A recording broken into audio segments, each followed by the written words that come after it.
2025ના વર્ષના ફેબ્રુઆરી મહિનાના પ્રથમ અઠવાડિયાની અંદર રાજ્યના અનેક વિસ્તારોની અંદર માવઠાના ઝાપટા પડે તેવી શક્યતાઓ છે। જેમાં આમ જોવા જઈએ તો હજુ પણ ઉત્તર ભારતના પહાડી પ્રદેશો ઉપરથી WD પસાર થઈ રહ્યા છે। એમાં એક મજબૂત વેસ્ટર્ન ડિસ્ટર્બન્સ જે પસાર થઈ રહ્યું છે એ વેસ્ટર્ન ડિસ્ટર્બન્સની અસરને કારણે ગુજરાત ઉપર એક અસ્થિરતા સર્જાવા જઈ રહી છે અને એ અસ્થિરતાને કારણે રાજ્યના અનેક વિસ્તારોની અંદર 3, 4 અને 5 ફેબ્રુઆરી એમ 3 દિવસ દરમિયાન અલગ અલગ વિસ્તારોની અંદર માવઠું થાય તેવી શક્યતાઓ રહેલી છે। જો કે આ માવઠાની સૌથી વધુ તીવ્રતા છે એ સૌરાષ્ટ્ર, મધ્ય ગુજરાત અને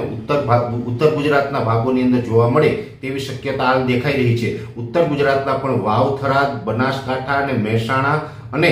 જે સાબરકાંઠા જિલ્લો છે આ તમામ વિસ્તારોને આ માવઠું પ્રભાવિત કરે અને 3 અને 4 તારીખે ઉત્તર ગુજરાતના આ વિસ્તારોની અંદર માવઠું થાય તેવી શક્યતાઓ છે। મધ્ય ગુજરાતમાં પણ ગાંધીનગર, અમદાવાદ જેવા વિસ્તારોની અંદર 3 અથવા તો 4 તારીખે એકદમ છૂટાછવાયા સામાન્ય ઝાપટા પડી શકે। આણંદ, નડિયાદ, ખેડા અને જે બરોડા વિસ્તાર છે આ તમામ વિસ્તારની અંદર પણ 4 તારીખે મધ્યમથી ભારે ઝાપટા પડે તેવી શક્યતા હાલ દેખાઈ રહી છે। સૌરાષ્ટ્રની અંદર પણ જે દ્વારકા, જામનગર, મોરબી, સુરેન્દ્રનગર, બોટાદ, ભાવનગર અને એ સાથે રાજકોટ, જુનાગઢ જેવા વિસ્તારની અંદર પણ 3 અને 4 તારીખે મધ્યમથી સામાન્ય ઝાપટા પડે તેવી શક્યતાઓ છે। જે અરવલ્લી, મહીસાગર અને દાહોદ, ગોધરા જેવા વિસ્તારો છે એમાં વધારે પડતા કાંટા વાદળો છવાઈ જશે, વાદળછાયું વાતાવરણ થશે અને કોઈ જગ્યાએ એકદમ હળવા છૂટાછવાયા ઝાપટા પડે તેવી શક્યતાઓ છે। એ સાથે જ જે દક્ષિણ ગુજરાતના વિસ્તારો છે જેમાં રાજપીપળા, સુરત અને વલસાડ જેવા વિસ્તારો છે કે જેની અંદર 5 ફેબ્રુઆરીના રોજ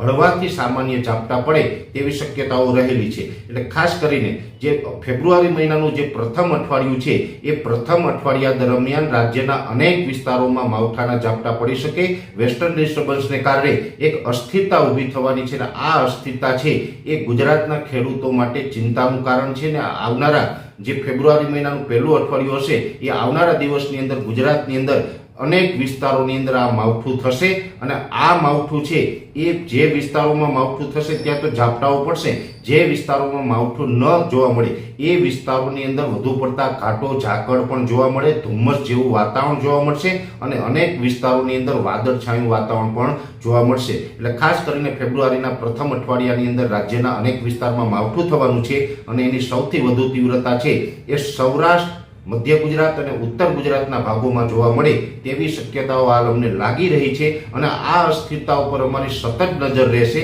અને આ અસ્થિરતાને કારણે રાજ્યના કેટલા વિસ્તારો પ્રભાવિત થશે એ સતત અમે આપના માધ્યમથી દરેક ગુજરાતીઓને માહિતી આપતા રહેશું।